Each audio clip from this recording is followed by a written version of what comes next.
I'll try and, oh, now I can hear it. I won't move. How's that? Okay. All right. Okay, so we're going to do this in 3 different parts. First, I'm going to talk about the history of Common Core, where it came from. It didn't just appear overnight. It didn't just happen this year. It's been an ongoing process. So I'm going to talk about the history and give you a brief overview, and then we're going to have Lisa Johnson talk about the curriculum and the assessments and what actually Common Core is going to be teaching our children. And then Jody's going to talk about the data collection, which is going to be a major component of Common Core.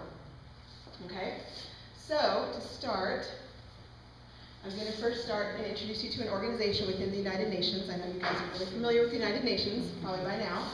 There's a group called the United Nations Education, Scientific, and Cultural Organization. I'm going to refer to it as UNESCO. They met in April of 2000 to discuss education goals to be met by 2015. They had met in the 1990s to establish education goals, but a lot of them didn't happen, and so they tried to do it again. So they met in Dakar, Senegal, and created these framework for education. We know the United States played a key role in this conference because we first of all sent a delegation to the conference itself, and also the keynote speaker was a man named Mr. Gene Sperling, who was at the time President Clinton's National Economic Council Director. He is currently President Obama's National Council Director. So it all kind of goes full circle. So some of the goals that they talked about at this conference might look familiar. We've got, first of all, they wanted to expand early childhood care and education, especially for vulnerable and disadvantaged children. They wanted to improve measurable learning outcomes, especially in literacy and numeracy.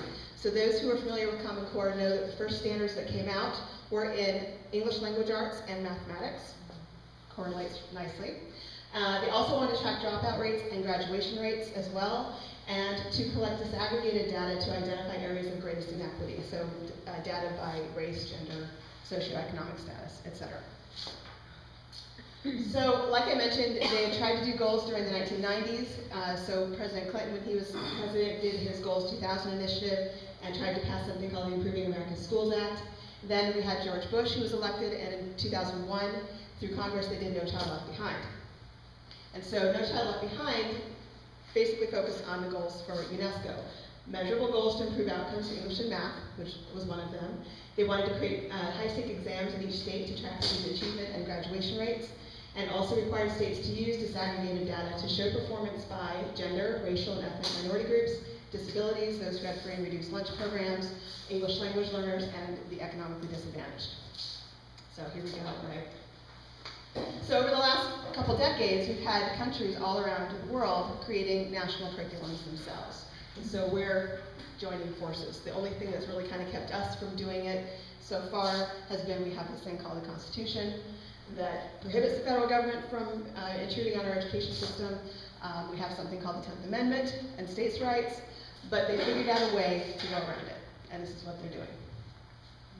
So as I was researching UNESCO, I started discovering popular phrases kind of popping up in all their writings. Phrases like lifelong learning, quality education for all, and 21st century skills. And I recognize those phrases because before I moved here, when I was in Arizona, my kids, probably in the mid-2000s, would bring their newsletters home from schools or on their school websites, and I'd see these phrases on there. You know, we want to create, our goals for our district is to create lifelong learners. We want a quality education for all. And at the time, I thought it was just a new marketing thing that the district was doing. I had no idea until I moved here. And I noticed that the top left, those two come from Horsehead School District. The top right in the yellow, that's from Corning School District. We're going to be heading to Rochester in a couple weeks to do our presentation, so I found one from Rochester. I thought they would appreciate that. And then I realized, okay, well, let me pull some others from around the country and the same thing. So I wanted to use that to point out how easy it's been to incorporate these just even catchphrases from UNESCO goals into our local schools without people even batting an eye. Because who wouldn't complain about lifelong learning or quality education, but that's how they've been able to do it. And nobody's questioned it. So 2006, we have UNESCO, they produced a brochure saying that it's important to work with the private sector in order to meet these education goals. I like to use Van Jones as my example in this. I know you know who Van Jones is, Obama's former Green Job czar. He once said that if you want to get substantive change, you have to do top down, bottom up, then you can turn it all inside out. And the way to do this is through public-private partnerships. And so you have the federal government top-down approach where they help with funding or with initiatives, things like that. You have the bottom-up grassroots approach from foundations, from nonprofits, private companies. And so when you get those two together, it doesn't look, whatever you're trying to push through, whether it's green energy stuff or it's some sort of energy codes or education or immigration, you get these groups together, it doesn't look so scary. And then once you do that, you're not doing legislation to do it, like through the Constitution. You can then turn everything inside out. It's kind of like this shadow government. And you've gone around the system. So with Common Core, we've got foundations that are grassroots efforts in this. Bill Gates Foundation is heavily funding Common Core. Carnegie Foundation is another one. You've got Microsoft, Cisco, Intel. They're the ones that will be supplying the software and the hardware for Common Core. You've got GE, who's going to be creating the devices that's going to be used on our children to try and test them on their psychology kind of testing as well. Verizon, who will be supplying the broadband and internet connections that's going to be required because they're going to need updated computers for this whole thing to work. And then Pearson, of course, you're going to have to, if you're going to create standards, you have to create new curriculum. So they're going to be writing the curriculum. And I wanted to show you too, this is a copy of a cooperative agreement between Microsoft and UNESCO in 2004 to show you that Microsoft, Bill Gates, and United Nations are very tight. So Obama was elected, and in 2009 he does something called the Civic Marshall Plan, Planks for Education Reform. Similar to what No Child Left Behind, only more so. He wants to expand universal pre-K and Head Start programs, especially for moderate to low-income families. Establish a longitudinal student data system. Now, with No Child Left Behind, there was a system already set up, but he wants to expand it so that other states would be able to have access to our states and our children's information, as well as sharing it with other third-party corporations, with nonprofits, with also other government agencies, Department of Health, all kinds of agencies like that, so that they can use it to either create policy or adjust the curriculum as needed. Developmental resources outside of school. He says schools and communities should partner with nonprofits, volunteers, and full-time national service members. In 2012, there was an AmeriCorps School Turnaround Initiative that essentially put paid volunteers into our schools to tutor and mentor our children. And when they were done to receive a scholarship themselves to go to college. So it makes you wonder what kind of qualifications they would have to tutor my children. Also, they created 21st century learning centers around the country that's funded by grants from the federal government to do after-school tutoring, like STEM technology research, things like that. Also, if you do research on who's behind Common Core, as far as nonprofits, you've got United Way, Big Brothers Big Sisters, Boys and Girls Club, Girl Scouts, Communities and Schools. These are the groups that receive most of their funding from federal grants. They're going to be supplying the after-school programs. That's part of this whole thing. I found this picture here on the Communities and Schools website that really illustrates exactly what their goal is. You have in the center, right here, you've got the student, and you've got the teacher, and you've got ongoing evaluations going on constantly inside the school. And then outside the school here, you've got a site coordinator, you have mentors, tutors, access to food banks, family counseling, health care, job shadowing, college visits, and service learning so they can teach our children about community service and community organizing. So nowhere in that graphic do you see parents as a support group. You don't see family, you don't see church groups, because that's not part of the plan. If you heard Anya Duncan over and over, he's always saying that he wants to have schools be the hubs of the community. Not the family unit, the school. And that he would love to see them open 24 hours a day, every day of the week if he possibly could. When he was superintendent of schools in Chicago, he praised the fact that he fed children 3 meals a day. That's what they envision our school system to be like. So in 2009, we have the stimulus package. It's like $800 billion, right? So in that was $100 billion geared towards education. And within that money was something called a Race to the Top grant that states could apply or compete to receive some of that money. And it was $4.3 billion. There ended up being 3 phases of that grant application process. First phase, only one state won money, so they applied again. New York applied again. And of course received $700 million. So of the $4.3 billion, that was a huge amount just to New York. Also in the stimulus package was $500 million for early learning grants to expand universal pre-K and Head Start programs. And then also states could apply for waivers for No Child Left Behind to give them flexibility in reporting their information and their goals, and of course their tests. One thing they don't talk about though is that in order for states to apply for that grant, their state governor and their chief state school officer, so for New York at that time, this was 2010, would have been Governor Patterson and Commissioner Steiner, were required to sign something called a Memo of Understanding, promising to adopt a national common standard. Those signatures were required in January of 2010. So think of the dates here. So we didn't win any money, so they tried to apply again. This time they went around to all the local school districts in the state, required signatures from the district superintendents for that district, the school board president, and the union president.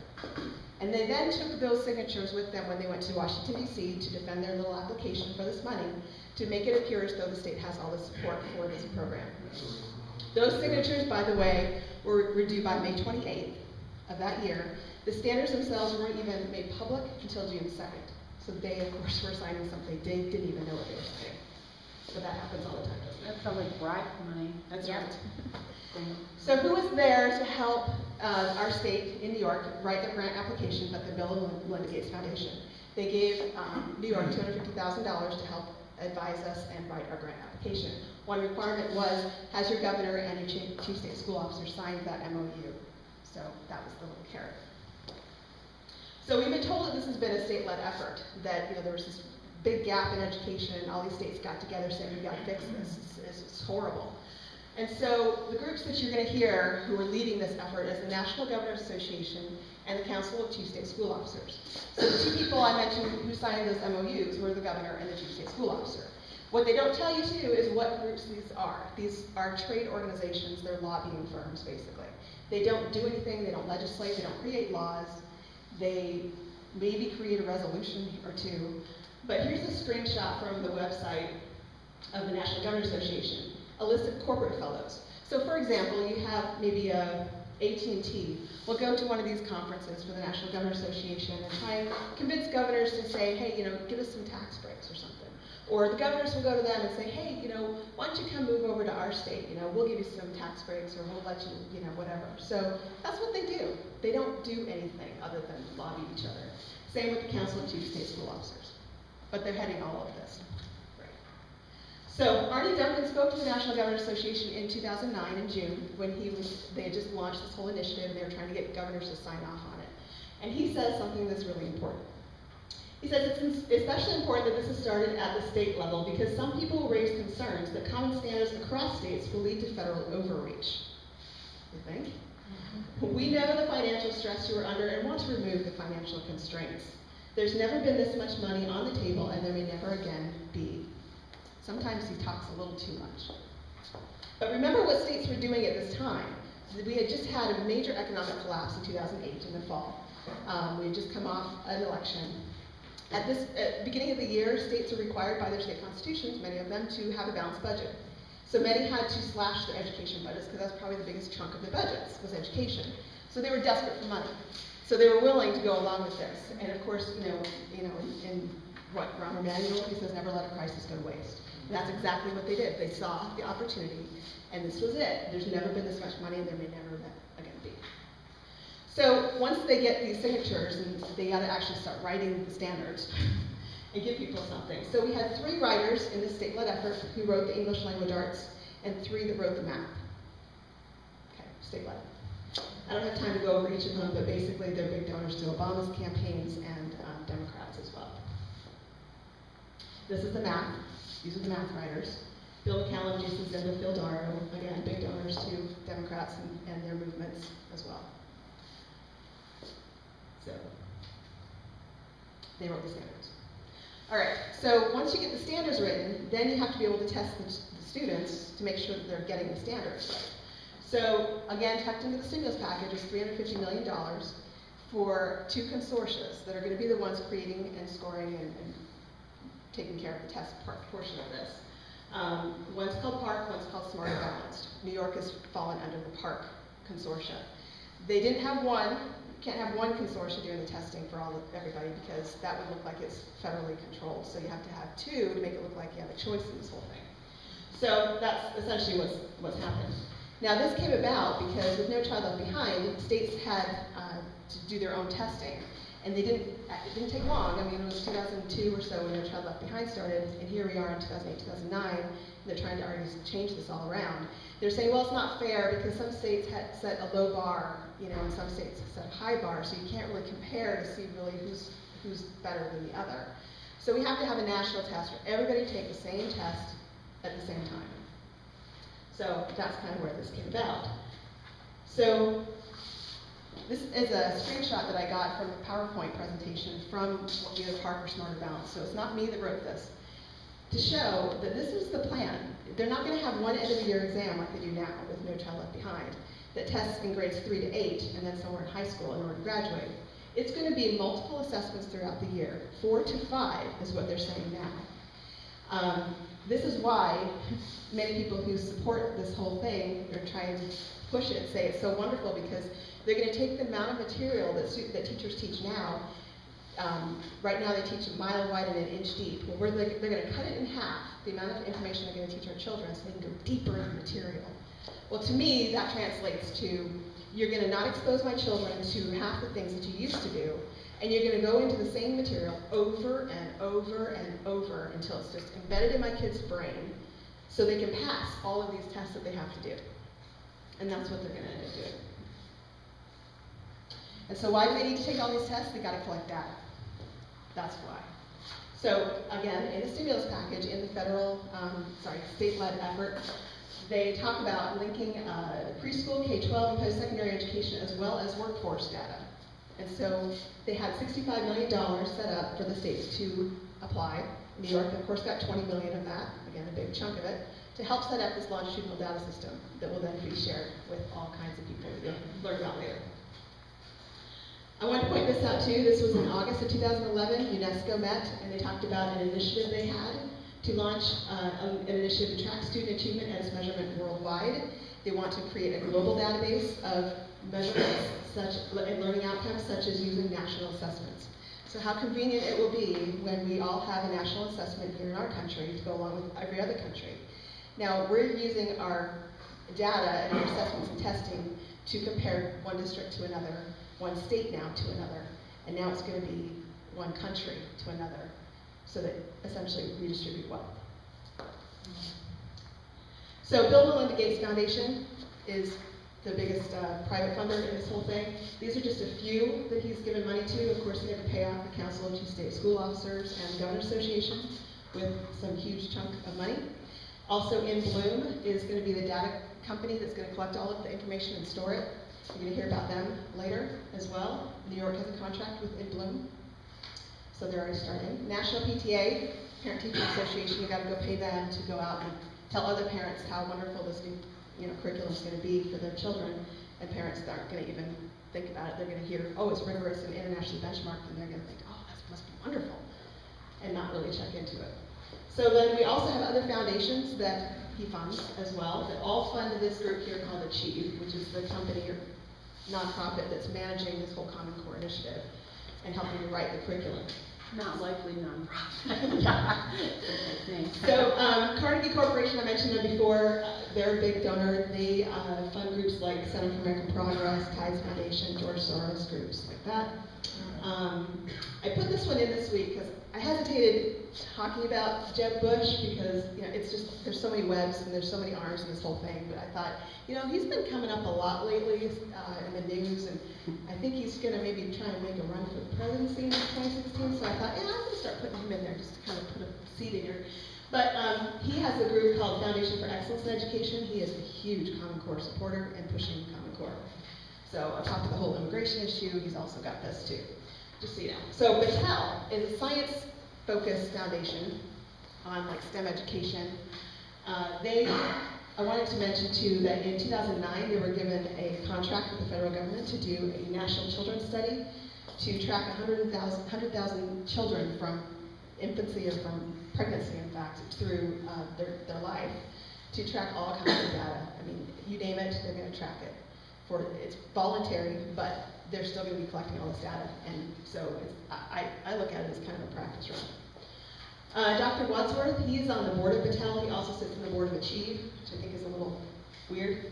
Also, Richard Benedict is a board member of Battelle. He was a major advisor at the 1992 Rio Conference that resulted in Agenda 21. Kind of strange. Also, by the way, Battelle edited and reviewed the Next Generation Science Standards that just rolled out in March and were made public, and it's probably going to be incorporated into our schools over the next few years. And you can see what those standards look like later on. So knowing that, it won't shock you. Another thing that Bill Gates did was, back in around 2010, he did this report called Tough Choices or Tough Times. In this report, I recognized it because when I was going through some meeting minutes of the Arizona State Board of Education, this was presented at one of those meetings, and then I discovered that it was presented in many other state board meetings as well. So I thought there must be something to this. In this report, it talks about, of course, the need for universal early childhood education, equality of pay, creating more equality and fairness between poor and wealthy schools. And the woman who presented it said that one of the main goals of Common Core is to equalize access. So that kind of raised a red flag. So wait a second, I thought Common Core was about rigorous international benchmark standards, or is it really about making it everybody common? That nobody will have the opportunity to excel, nobody will have those chances because everybody's going to be made to be common. So Arne Duncan says, we need to move from textbooks to digital, particularly in disadvantaged communities. Technology can be a great equalizer, a huge part of the equity agenda. So now you're kind of seeing maybe there's another dimension to this whole Common Core. So, FCC website, first you can read about this stuff. It's got $7 billion from the stimulus was used to expand broadband to low-income communities during 2010 or so. They also had an effort called Connect to Compete that offered millions of families who qualify for free or reduced lunch programs, somehow connected them to a $9.95 internet connection, again, another private-public partnership to redistribute wealth. So you have families who qualify, and which has gone up in huge numbers since over the last 4 or 5 years of who qualifies for free reduced lunch programs. So these partnerships with companies like Verizon or Time Warner say, okay, sure, we'll offer $9.95 rates to some families, but then your next door neighbor is paying $50 a month for the same service. It's essentially a redistribution of wealth. So, in fact, one of the companies, I can't remember which one, the federal government would only, or the FCC would only let them do a merger if they would go along with this little plan. So it's kind of interesting. Also, in 2011, they launched something called the Digital Promise Initiative, again, another private-public partnership. This one in June, just this last month, they did another one, Connected Initiative to bring American students into the digital age. So Digital Promise, they kind of go hand in hand. Digital Promise was to go around and get superintendents of schools to sign MOUs saying, we will promise to put digital technology into our classrooms. Then, so this one in June, this newest one is saying, we will make sure that every school in the country, 99%, has digital broadband in your schools. Not necessarily that they'll pay, those who can afford to pay for it will have to pay for it. Those who can't will be subsidized. So who are the partners of Digital Promise? Well, it's everybody involved in Common Core. It's Apple, Pearson, Verizon, Carnegie, Cisco, Intel, you name it. They're all involved. Okay. I found this today. This was an article yesterday in, I believe it was the LA Times. Talks about how wonderful how the Los Angeles Unified School District now has a contract with Apple to spend $30 million so that every student in the district can have an iPad. And made a de facto commitment to spend hundreds of millions of dollars over the next 2 years to do that as well. Sure, the district is paying $678 per device, so it's higher than in the store, but they're going to be preloaded with all kinds of educational software. Like games. We had it at Trumansburg. We didn't like it, and a lot of families refused it. Well, I can imagine what the curriculum is going to be like too, as well. It's going to, you have to buy the device, but this is what we're going to teach you. So, this was also a recent report I read about Park. They're going to specify, in order to take these tests that the kids are going to have to do, they need the technology to do it, so they needed updated devices. So for example, oh, it's wonderful that large tablets, including like an iPad or later, would be a better option. So they have their own U.S. education price list with Apple already, so that's going to be great. So how much is this going to cost? For example, here's the budget I took from New York City's Department of Education. 3-year budget plan is to spend $525 million over the next 3 years. Half of that, $214 million, is just for the devices in 600 schools. Now, I'm not a big tech person, but I do know that I go through laptops probably every couple of years because they break, they get a virus or something, or they're obsolete. Devices like, there's going to be something around the corner that's even better and greater that they're going to want to do. Or it's not going to be, the memories aren't going to be good enough or something. You know, they'll have to upgrade. And how many break? I mean, you want me to The get my parents were kindergarten? responsible if they broke. Right. That's why some refused it. Right.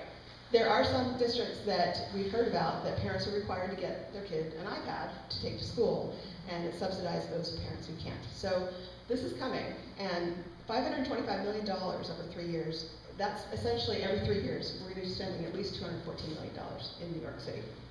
And this school district, or New York City Schools, I read an article, says that they are putting out graduates that are like 80% illiterate. So that's really going to help, I'm sure. Yeah.